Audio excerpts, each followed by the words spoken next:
Wall Street Week with Louis Rukeyser is made possible by the financial support of viewers like you. By the Travelers, insurance and related financial services working to provide financial peace of mind for American business. By Enron, providing natural gas which holds the promise for a cleaner world and a more energy-independent America. Enron Corp. And the Enron Foundation. And by Prudential Bates Securities, the investment firm with rock-solid resources and market-wise thinking in the business of making money.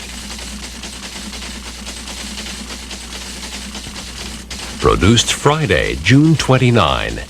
Guest host is Carter Randall. Our panelists are Eddie Brown, James Grant, and Robert Stovall.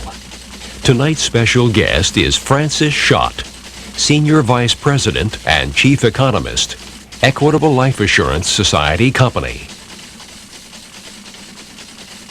Good evening. I'm Carter Randall. Louis Rukeyser is a little under the weather tonight, so I'll be your host. Welcome. Well, the last time I hosted, on May 11th, President Bush was considering a tax increase.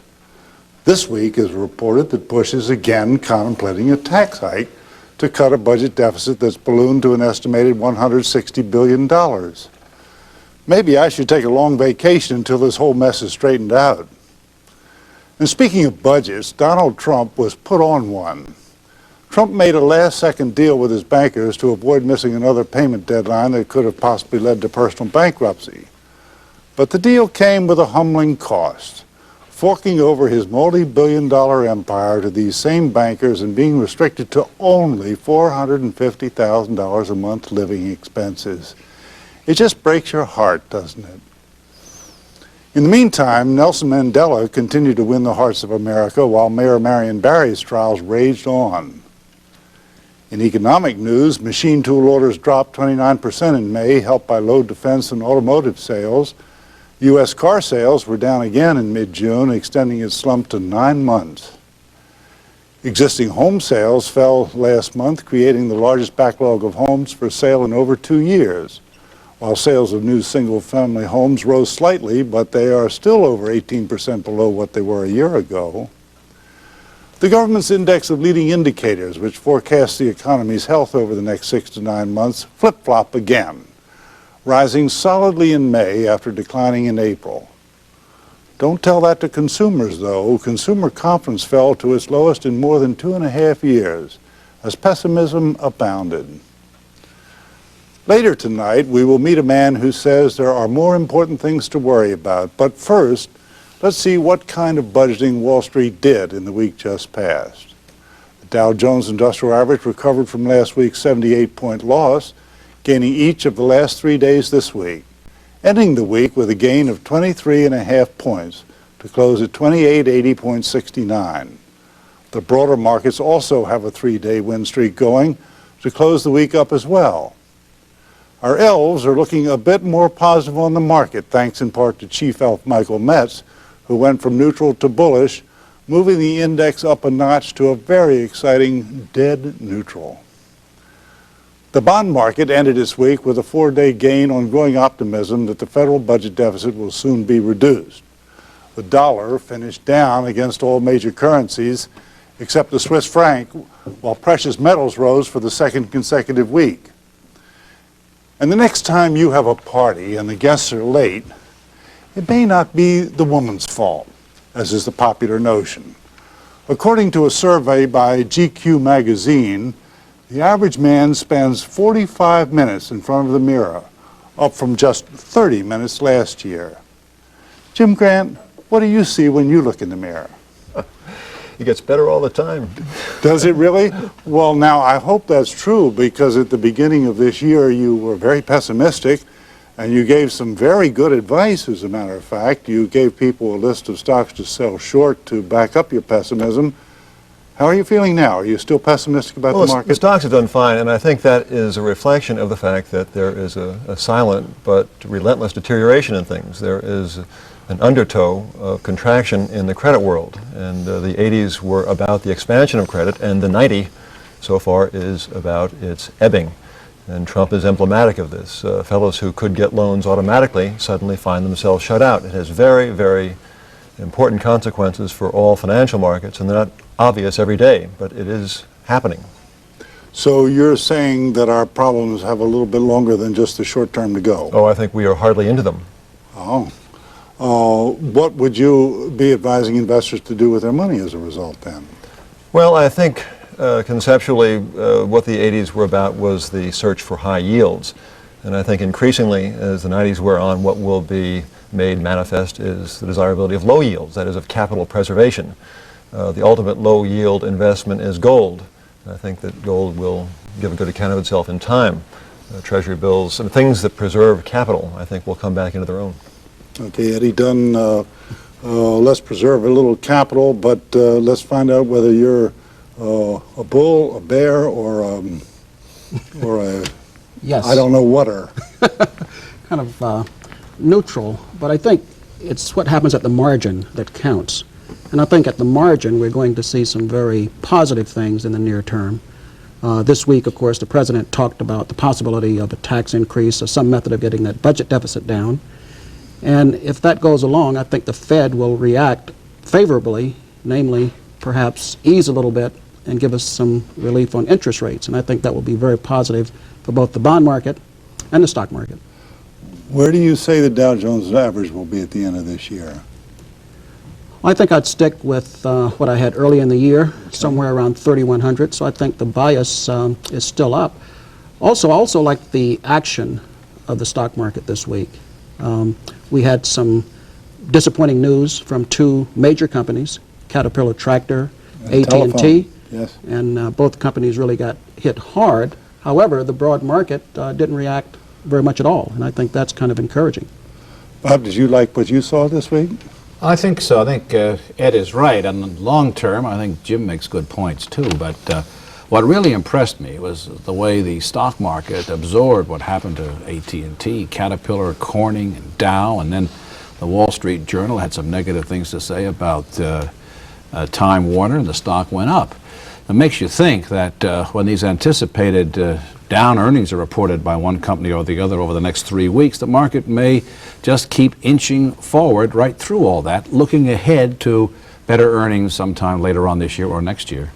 Any particular stocks you think look interesting at the present time? Yeah, I think so. I have a list of stocks that anybody can get by asking a computer screen of companies that have debt that's 20% or less of the capitalization, that have earnings that have been rising the last several years and look like they will rise this year and next year, and are at least 40% of sales overseas.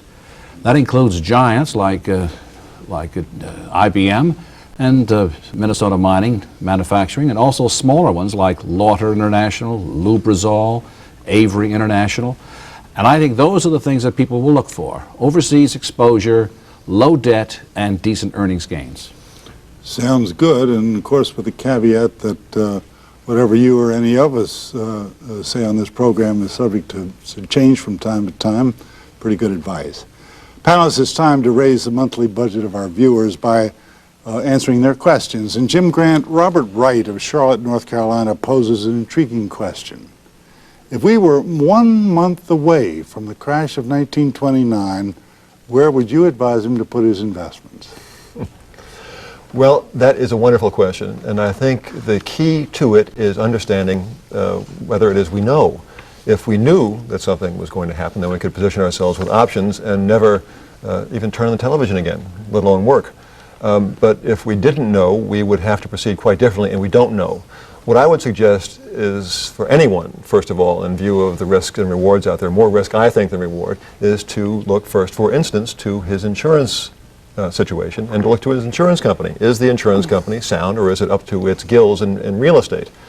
You can do worse at this moment than owning short-dated treasuries. The yield curve is flat. 8% plus is available from 3 months to 2-something years. So capital preservation is easy to do now as well as appropriate. Okay, capital preservation, though, is what you're saying. Yes.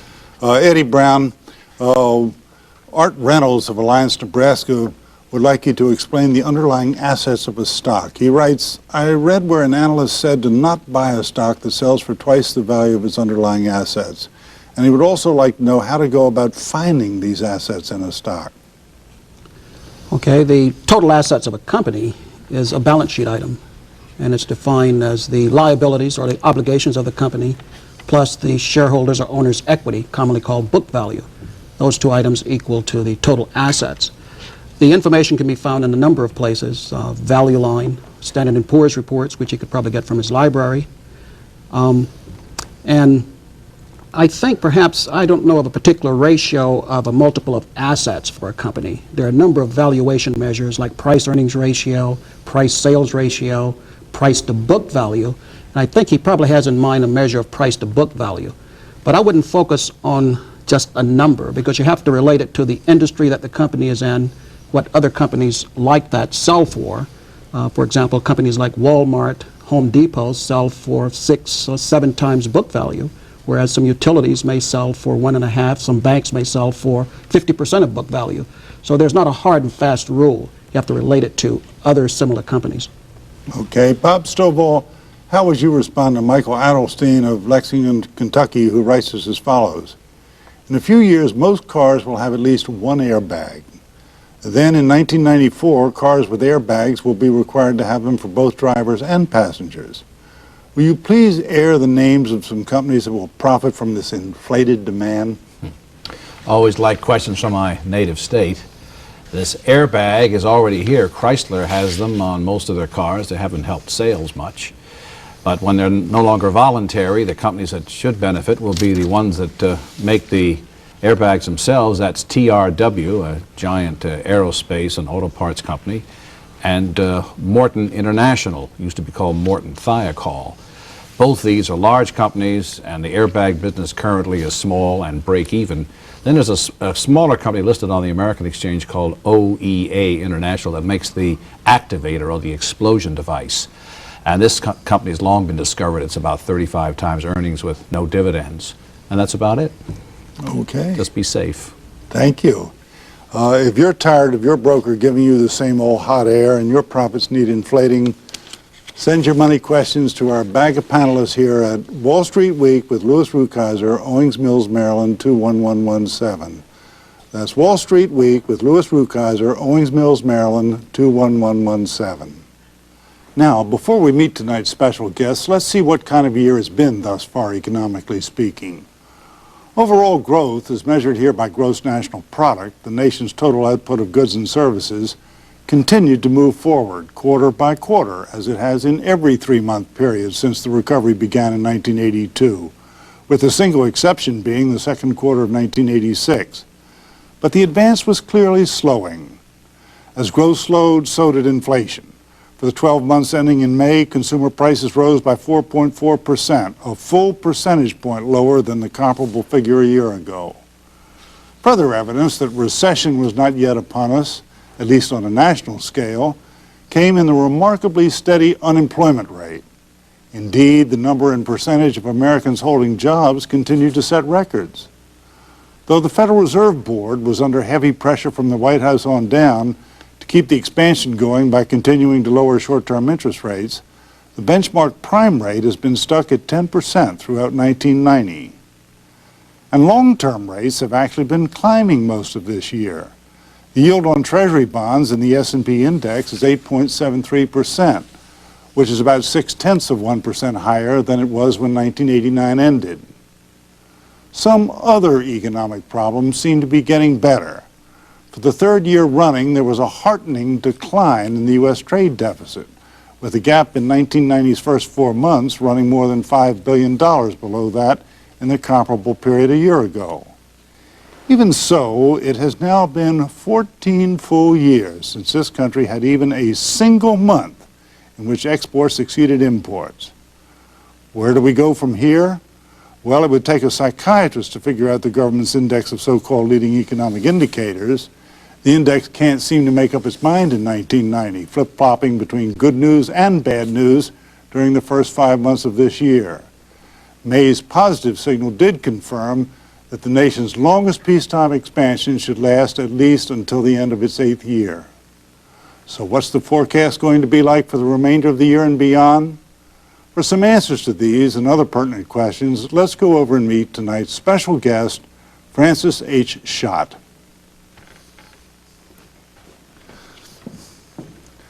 Frank, how are you? Good evening. Nice to see you. Have a seat. Here. Thank you. Right. Francis Schott's economic forecasts cover a wide range of domestic and international financial issues. He's chief economist of the Equitable Life Assurance Society, where he's been for the past 23 years. Before joining the Equitable, Dr. Schott served 15 years with the Federal Reserve Bank. He was born in Cologne, Germany, and has been a U.S. citizen since 1951. Frank, we've just reviewed the first 6 months of this year. Give us just in general your outlook for the second half of 1990. Well, you said already that the second half will be a continuation of slow growth, and the expansion will make its 8th year complete. And that, I think, is a basic forecast for the second half. There will be further growth. All right. Now, in terms of the overall economy, the gross national product, what kind of percentage rate of growth do you foresee? I'm in the 2% plus range, annual rate. All right. Therefore, you're not expecting a recession as such, a downturn in the economy? No. Would you say there's a percentage chance that that could happen? Very small percentage chance. All right. Perhaps 10%. All right, let me switch you to inflation, the cost of living of people. Are we going to continue to see abatement of that, or is that going to come back to higher levels? It might very well settle around 4.5% annual rate. And that would be less than in the first 3 months of the year, but a little bit worse than the following 2 months. What will be the major cause of a high rate of inflation? Well, there is really no doubt about it. It is labor costs. Right. Labor costs are advancing, and there has been an acceleration of that. A good part of it lies in the benefit costs that employers must pay. And among those, health costs figure very prominently. Health costs, in other words, are the main cause of escalating inflation. Okay. Given that, do you think there's a chance that interest rates could come down? Yes, I think there's a good chance that interest rates might ease somewhat before year end. In fact, I have interest rates at the year end perhaps 1/2 to 1 percentage point lower than they are now. So the prime rate might be 9.5%, and if we are lucky, it might be 9. All right, and how about longer term rates like mortgage rates? Mortgage rates should also come down about 0.5 percentage point. Right. But if you can get a 30-year mortgage for less than 10%, you'd have to be very fortunate. Let me switch you on the subject of interest rates to Federal Reserve policy. We have an open market committee meeting coming up very shortly. Do you expect anything dramatic to come out of that? No, it will be a non-event. I believe it's a foregone conclusion that the Federal Reserve cannot ease policy now, and that it certainly will not tighten policy. Why? Because of foreign competition? The Fed is seriously concerned about the inflation factor that I just outlined. The 4.5% inflation is unacceptable over the longer term. And with that as the background, they have no room for maneuver. They would like to ease a little because the growth rate has been a bit anemic, but they can't see their way clear to do it. All right, let me switch you to something else that's vital and is in the news nowadays, and that is the subject of fiscal policy, the debate about the budget and taxes and spending. Are we going to see some kind of a joint resolution of the budget problem here? That's a wonderful question, Carter. It's anybody's guess when it comes to the Washington politicians. However, I think the odds are on the plus side, yes. I believe that with the Bush's concession of the need for a tax increase, the chances are now better than even that something will happen. It is high time that something happened because the budget deficit is now well in excess of 150 billion and is creeping upward because of the SNL problem.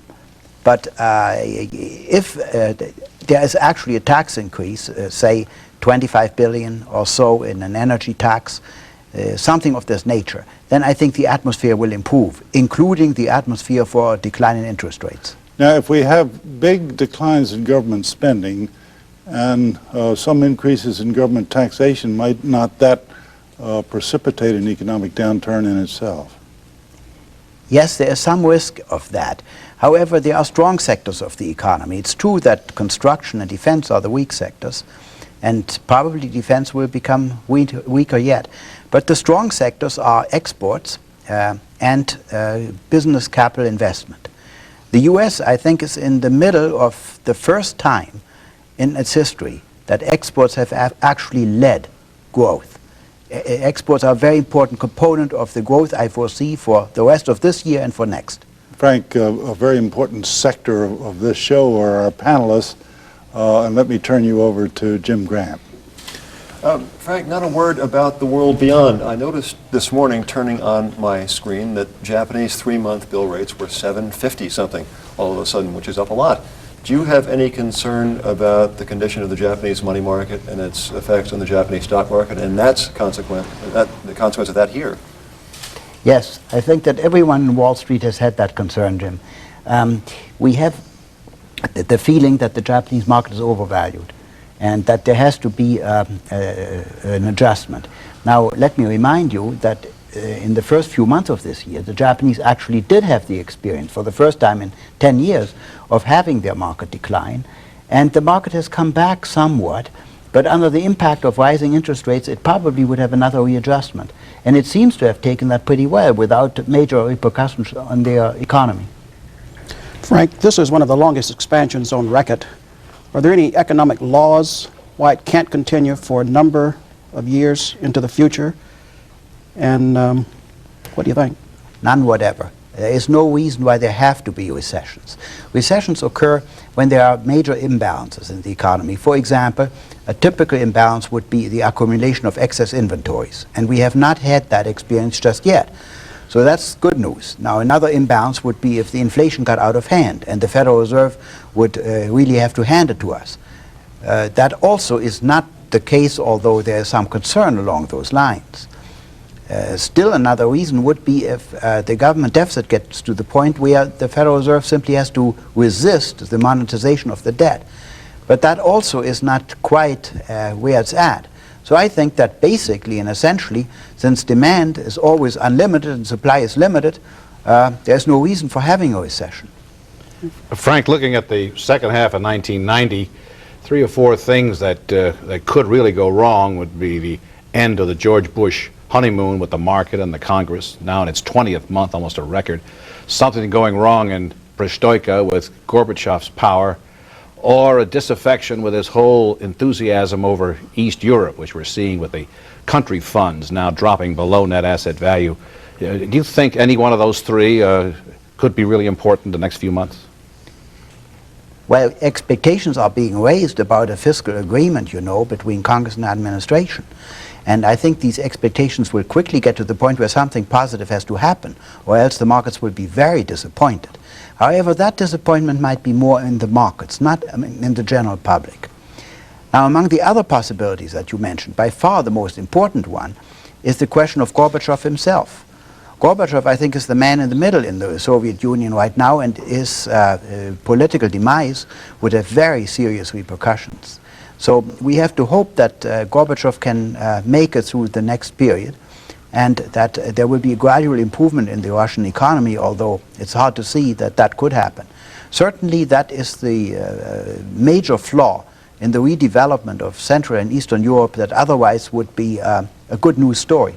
Frank, some people are saying we should be a little apprehensive about the reunification of Germany. Do you believe that? Yes, there are some good reasons for being apprehensive. All of my associates in these various country funds that are a part of our investment activity have their doubts about whether the reunification is going to be positive or negative for the German economy, at least for the near future. Now, they are almost uniformly positive and optimistic about 3 years out. But the next year or so will be very difficult because East Germany needs a very major injection of capital, both public and private. And while the West Germans are determined to bring that about, they have their problems with taxes and the costs of that too. Kohl has taken some of the original Bush reaction to taxes. He doesn't like them. Frank, we have only just a couple of seconds left. give me a couple of words of advice to investors based on what you think as to what they should be doing with their money at the moment. If you can wait 3 to 5 years, invest in good stocks, especially those that have an export component. If you can't wait, you are better off in fixed income instruments. And there I would go for the intermediate area. Thank you very much, and I hate to interrupt you, but our time is up. And I want to thank our guest, Francis Schott, and our panelists for joining us tonight. And I want to thank you for being with us, and I hope you'll be back again next week, when our guest will be the Special Assistant to the President for Policy Development, Lawrence Lindsay. Mr. Lindsay will join us to discuss what new moves, if any, the President is planning on the budget and taxes. No lip reading is required. Meanwhile, this has been Wall Street Week with Louis Rukeyser. I'm Carter Randall. Good night. Has been made possible by the financial support of viewers like you. By the Travelers, insurance and related financial services working to provide financial peace of mind for over 40 million Americans. By Enron, providing natural gas which holds the promise for a cleaner world and a more energy-independent America. Enron Corp. And the Enron Foundation. And by Prudential Bache Securities, the investment firm with rock-solid resources and market-wise thinking in the business of making money. For a printed transcript of this program, send $5 to Transcripts, Wall Street Week with Louis Rukeyser, Owings Mills, Maryland, 21117. That's $5 to Transcripts, Wall Street Week with Louis Rukeyser, Owings Mills, Maryland, 21117. Wall Street Week with Louis Rukeyser transcripts are also available to subscribers of the Dow Jones News Retrieval Service.